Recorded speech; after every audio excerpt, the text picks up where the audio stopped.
அன்பர்களே, America Iran மூன்றாம் கட்ட பேச்சுவார்த்தை நாளை காலை ஆரம்பமாகின்றது. மீண்டும் ஜெனீவாவில் அந்த பேச்சுவார்த்தை தோல்வி பெறுமானால் அல்லது பேச்சுவார்த்தையில் ஏதாவது முடிவு எட்டப்படவில்லை என்றால், அணுசக்தி பேச்சுவார்த்தை தானே, அந்த பேச்சுவார்த்தை முறிந்தால் அதன் பின்னர் அமெரிக்கா 12 F-22 ராப்டர்களை மத்திய கிழக்கில் நிலைநிறுத்துறாங்களாம். அதுலேயும் 5ஆம் தலைமுறை விமானப்படை எழுச்சி ஈரானுக்கு மிகப்பெரிய அச்சமூட்டி எச்சரிக்கை செய்யும் ஒரு சிக்னல் கொடுக்கிற மாதிரி தான் அந்த விமானங்கள் தற்பொழுது இஸ்ராயலுக்குள் குவிக்கப்பட்டு வருகின்றது. இதுதான் இன்றைய உங்களுக்கு காலை செய்தியாக நாம் அழிவந்திருக்கின்றோம். ரஃப் லேகன் ஹீட்டிலிருந்து 12 F-22 ரேப்டர்களின் அதிதான நிலைநிறுத்தம் அமெரிக்கா ஈரான் பதட்டங்களை அதிகரிப்பதை எடுத்து காட்டுகிறது. மூலோபாய வான் மேன்மை மறுசீரமைப்பு மற்றும் சென்ட்ரல் கமாண்ட் படை தோரணை மாற்றம் பெறுகிறதாம். ரஃப் லேகன் ஹீட்டில் இருந்து மத்திய கிழக்கு நோக்கி 12 அமெரிக்க விமானப்படை F-22 ரேப்டர்கள் புறப்படுவது அமெரிக்க படை நிலைப்பாட்டில் ஒரு அளவீடு செய்யப்பட்ட அதிகரிப்பை குறிக்கிறது. இது பிப்ரவரி 17, 2026 அன்று அணுசக்தி பேச்சுவார்த்தைகள் சரிந்ததை தொடர்ந்து பேச்சுவார்த்தை எந்த முடிவும் எட்டப்படாததை தொடர்ந்து ஈரானிய மோதல் புள்ளிகளின் விரைவான தாக்குதல் தூரத்தில் வாஷிங்டன் 5ஆம் தலைமுறை விமான மேன்மை சொத்துக்களை நிலைநிறுத்துகிறது என்பதை காட்டுகிறது. அமெரிக்கா இஸ்ரேல் வளைகுடா மாத்திரம் நிரப்பி முடிச்சு இப்ப இஸ்ரேல் நிறைச்சு கொண்டிருக்கிறாங்க. திறந்த மூல உளவுத்துறை மதிப்பீடுகள் கேள்விக்குரிய F-22 ரேப்டர் 4 விமானம் தெற்கு இஸ்ரேலில் உள்ள ஓப்டா விமான தளத்திற்கு செல்கிறது. இது தெற்கு நேகவ் பாலைவனத்தின் பரந்த சமவெளியில் உள்ள இலேட்டிலிருந்து சுமார் 40 கிலோமீட்டர் வடக்கே அமைந்திருக்கின்றது. ஐரோப்பா மற்றும் மத்திய கிழக்கு முழுவதும் 150க்கும் மேற்பட்ட அமெரிக்க விமானங்கள் இடமாற்றம் செய்யப்பட்டுள்ள நிலையில் 187 செயல்பாட்டு ஏர்பிரோம்களின் வரையறுக்கப்பட்ட சரக்குகளிலிருந்து பெறப்பட்ட ரேப்டர்களின் முன்னோக்கி போக்குவரத்து இணையான இந்தோ பசிபிக் தடுப்பு தேவைகள் இருந்த போதிலும் வாஷிங்டன் பிரீமியம் ஸ்ட்ரெச் சொத்துக்களை ஒதுக்க தயாராக உள்ளதாகவும் சொல்லப்படுகிறது. ஜெயண்ட் பேஸ் லாங் யூஸ்டில் உள்ள முதலாவது போர் விமான பிரிவை சேர்ந்த F-22 விமானங்கள் பிப்ரவரி 17 தொடங்கி ரஃப் லேகன் ஹீத் வழியாக புறப்பட்டு பிப்ரவரி 24 தொடர்ச்சியாக நேற்று வரைக்கும் 24 தொடர்ச்சியான அலைகளில் புறப்பட்டன. ரஃப் மில்டன் ஹாலில் இருந்து KC-135 ஸ்டாடோர் ரேங்கர் மற்றும் KC-45 பெகாசஸ் எரிபொருள் நிரப்பும் விமானங்களால் ஆதரிக்கப்பட்டது என்றும் இது கண்டம் விட்டு கண்டம் பாயும் திருட்டுத்தனமாக பயன்படுத்தப்படும் விமானங்களின் தளவாட தீவிர தன்மையை தேடி பிடிக்கக்கூடிய விமானம். இப்ப நாம நேற்று சொன்னமில்லை, சீனாவிலிருந்து மிகப்பெரிய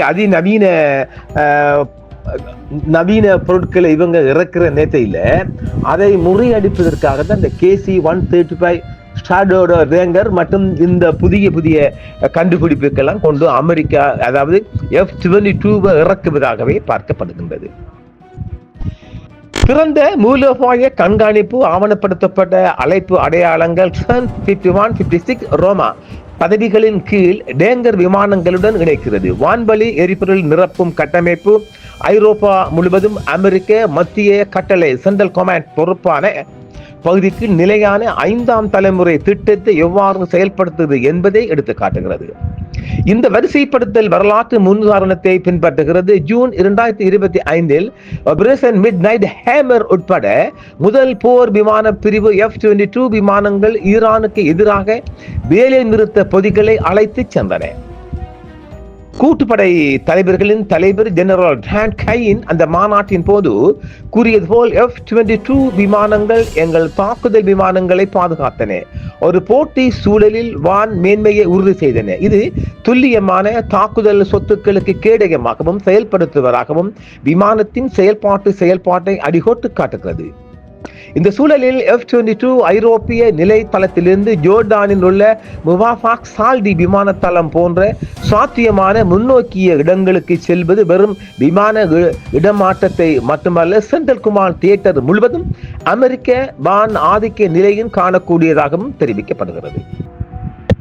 ஈரானின் ஏவுகணை தளங்கள் பிராக்சி உள்கட்டமைப்பு மற்றும் செறிவூட்டல் வசதிகளுடன் இணைக்கப்பட்ட முக்கியமான முனைகள் ஆகியவற்றை விரைவாக அடையக்கூடிய வகையில் ராப்டர்களை நிலைநிறுத்துவதன் மூலம் மோசமடைந்து வரும் ராஜதந்திர நிலைமைகளின் கீழ் அரசியல் அங்கீகாரம் வழங்கப்பட்டால் எதிரி வான் பாதுகாப்பு, அதாவது ஏர் டிஃபென்ஸ் சிஸ்டம் மற்றும் எஸ்கார்ட் ஸ்ட்ரைக் பேக்கேஜ்களை அடக்குவதான அதன் திறனை வாஷிங்டன் மேம்படுத்துகிறது. அதாவது முன்னும் சொல்லமில்லை, அதாவது ஈரான் புதிய நவீன அத்தனை சாதனங்களையும் முறியடிப்பதற்காக, தோல்வி வருவதற்காக, பின்னுக்கு தள்ளுவதற்காக இந்த F-22 இறக்குறாங்க.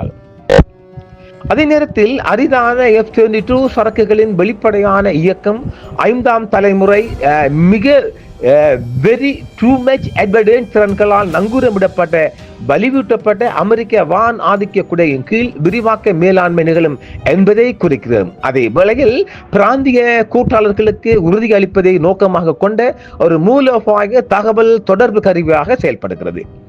தளவாட கட்டமைப்பு மற்றும் டிரான்ஸ்தியேட்டர் ஃபோர்ஸ் ப்ரொஜெக்ஷன் டைனமிக்ஸ் ரஃப் லேகன் ஹீட்டில் இருந்து மத்திய கிழக்கு நோக்கி போக்குவரத்துக்கு 5ஆம் தலைமுறை வரிசைப்படுத்தல்கள், டேங்கர் கிடைக்கும் தன்மை, கட்டளை மற்றும் கட்டுப்பாட்டு அலைவரிசை மற்றும் ஸ்ட்ரெஸ்போர் உற்பத்தி வீதங்களை தக்க வைக்கும் திறன் கொண்ட ஒத்திசைக்கப்பட்ட தளவாட முனைகளை விட ஓடுபாதை நீளத்தை குறைவாகவே சார்ந்துள்ளது என்பதை இதை வெளிக்காட்டலாம். KC-135 ஷாடர் மற்றும் KC-46 பெகாசஸ் விமானங்களின் ஒருங்கிணைப்பு நீண்ட தூர போக்குவரத்தில் ஸ்ட்ரட் விமானங்களை தக்க வைக்க மரபு மற்றும் அடுத்த தலைமுறை டேங்கர்கள் இணைந்து செயல்படும் ஒரு அடுக்கு எரிபொருள் நிரப்பும் கட்டமைப்பை எடுத்து காட்டுகிறது. மேக் 1.5க்கு மேல் உள்ள ஒவ்வொரு F-22 ஆப்டர் கேனல் இல்லாமல் சூப்பர் குரூஸ் திறனும் நீடித்த விமான பிரிவுகளின் போது அகச்சிவப்பு கையொப்பம் மற்றும் எரிபொருள் பயன்பாட்டை குறைக்கிறது. பிளைட் ராடார் 24 கண்காணிப்பு மற்றும் ஒசின்ஸ் சமூகங்களால் வடிவமைக்கப்பட்ட ஓரளவு வெளிப்படையான டிஜிட்டல் போர்க்களத்திற்குள் மிகவும் வகைப்படுத்தப்பட்ட படை இயக்கங்கள் கூட இப்போது எவ்வாறு வெளிப்படுத்தப்படுகின்றன என்பதை அழைப்பு அடையாளங்கள் மூலம் இது வெளிப்படுத்துகின்றது. இது நிச்சயமாக ஒரு திறந்த மூல உளவுத்துறை சம்பந்தமாகத்தான் இது பார்க்கப்படுகிறதாம். இத்தகைய தளவாட கட்டமைப்பு F-22 தளத்தின் தொழில்நுட்ப நுட்பத்தை போலவே டேங்கர் கிடைக்கும் தன்மை மற்றும் ஓடுபாதை அணுகலையும் நம்பகத்தன்மை சான்றிதழும் சொல்லுகின்றார்கள். போர் விரிவாக்க வரிசை மற்றும் அடுக்கு விமான ஆதிக்க நிலை ஐரோப்பா மற்றும் மத்திய கிழக்கில் 150க்கு மேற்பட்ட அமெரிக்க விமானங்களை இடமாற்றம் செய்வது சமீபத்திய தசாப்தங்களில் மிகவும் கணிசமான பிராந்திய வலிவூட்டல்களில் ஒன்றாகும். F-22 ராப்டர்களுடன் தியேட்டர்களில் 30 F-35 லைட்னிங் 2க்கள், 24 F-5EE ஸ்டாண்டர்ட் வெஹிக்கிள், டஜன் கணக்கான F-16 fighting Balkans, 12A-10 thunderbolt 2 மற்றும் EA-18G டாக்லர் மின்னணு போர் விமானங்கள் உள்ளன என்றும் கூறப்படுகிறது. இவைகளும் சிறந்த அளவில் தாக்குதல் செய்யக்கூடிய ஈரானின் நவீன கண்டுபிடிப்புகள் அல்லது நவீன இறக்குமதிகளை முறியடிக்கக்கூடிய சாதனமாகத்தான் பார்க்கப்படுகிறது. அரேபிய கடலில் ஏப்ரஹாம் லிங்கன் மற்றும் மத்திய தரை கடலில் US ஜெரால்ட் ஆர் ஃபோர்டு தலைமையிலான கேரியர் தாக்குதல் கடற்படை, அதாவது ஏப்ரஹாம் லிங்கனை வச்சு தான் இவங்க டார்கெட் பண்றாங்க. ஆனாலும் ஏப்ரஹாம் லிங்கத்துக்கு இது எவ்வளவு தூரம் நின்று பிடிக்கும் என்பது ஈரான் தான் முடிவு பண்ணணும். அப்ப அரேபிய கடலில் நிற்கிறதுல ஆர்போர்டு கூட குழுக்கள் கடற்படை விமான பயணத்தை விரிவுபடுத்துகின்றன. F-35Cக்கள், FA-18 சூப்பர் ஹேண்ட்ஹெல்டுகள் மற்றும் மின்னணு தாக்குதல் சொத்துக்கள் பல அச்சுவான்பலி உரைகளுக்குள் ஒருங்கிணைக்கின்றன. உள்நாட்டில் கொண்டு செல்லப்படும் AIM-120 AMRAAM மற்றும் AIM-9 சைட்வைண்டர் ஏவுகணைகள் வான்பலி ஈடுபாடுகளின் போது திருட்டுத்தனமாக சுய விபரத்தை பாதுகாக்கிறது. அதாவது இதெல்லாம் திருட்டுத்தனம், எல்லாம் கள்ளப்பயல் தான், வானத்திலேயும் கள்ளன். அதே நேரத்தில் துல்லியத்தால் வழிநடத்தப்படும் வெடிமருந்துகள் போட்டி வான்பலியில் அதன் தரை தாக்குதல் நெகிழ்வு தன்மையை விரிவுபடுத்துகின்றன. அமெரிக்க சரக்குகளில் 187 செயல்பாடு F-22 விமானங்கள் மட்டுமே உள்ள நிலையில் 12 விமானங்களை நிலைநிறுத்துவது என்பது அரிதான விமான ஆதிக்க மூலதனத்தின் அளவிடக்கூடிய ஒதுக்கீட்டை குறிக்கிறது. இது இந்த காலகட்டத்தில் மற்ற திரையகங்களை விட சென்ட்ரல் கமாண்டின் இடர் மேலாண்மையின் முன்னுரிமையை குறைக்கிறது. பிப்ரவரி 17 அன்று அணுசக்தி பேச்சுவார்த்தைகளின் சரிவு நிச்சயமற்ற தன்மையை தீவிரப்படுத்திய பின்னர் இராணுவ இறப்பை ராஜதந்திர ரீதியாகத்தான் இதை பார்க்கிறாங்க. இந்த ராஜதந்திர ரீதியாக பார்த்து நாளைக்கு தோல்வி அடைஞ்சால் இங்கு சொல்லப்படுற விடயங்கள் அத்தனையும் அமெரிக்கா அரங்கேற்ற போகுது. எவ்வளவு தூரம் தாக்கு பிடிக்கங்களை நாங்களும் பார்க்கலாம். F-22 வான் மேன்மை பங்கு பழைய F-14 ராம்கேட்ஸ் மற்றும் MiG-29 விமானங்களை ஈரான் நம்பியிருப்பதை சிக்கலாக்குகிறது. புரிஞ்சிச்சா? ஆனால் தெஹ்ரானின் ட்ரோன்கள் மற்றும் பாலிஸ்டிக் ஏவுகணைகளின் சமச்சீரற்ற கருவி தொகுப்பு பாரம்பரிய போர் ஈடுபாடுகளை வெளியே விரிவாக்க பாதைகளை அறிமுகப்படுத்துகிறது. இஸ்ரேல், சவுதி அரேபியா மற்றும் அரபு அமீரகம் போன்ற வளைகுடா நாடுகளுக்கு தொடர்ச்சியான ஹவுதி ட்ரோன் மற்றும் ஹிஸ்புல்லா ராக்கெட் அச்சுறுத்தலுக்கு மத்தியில் அமெரிக்க வான் ஆதிக்க நிலைப்பாடு வலுப்படுத்தப்படுவது தடுப்பு உணர்வுகளை உறுதிப்படுத்தக்கூடும் என்று சொல்றாங்க. ஆனாலும் இது என்னதான் இப்படி கொண்டு வந்தாலும் கூட ஈரானின் ஏவுகணைகளுக்கு இது தாக்கு பிடிக்க மாட்டாது என்ற கருத்தும் ராணுவ தரப்பால் சொல்லப்படுகிறது.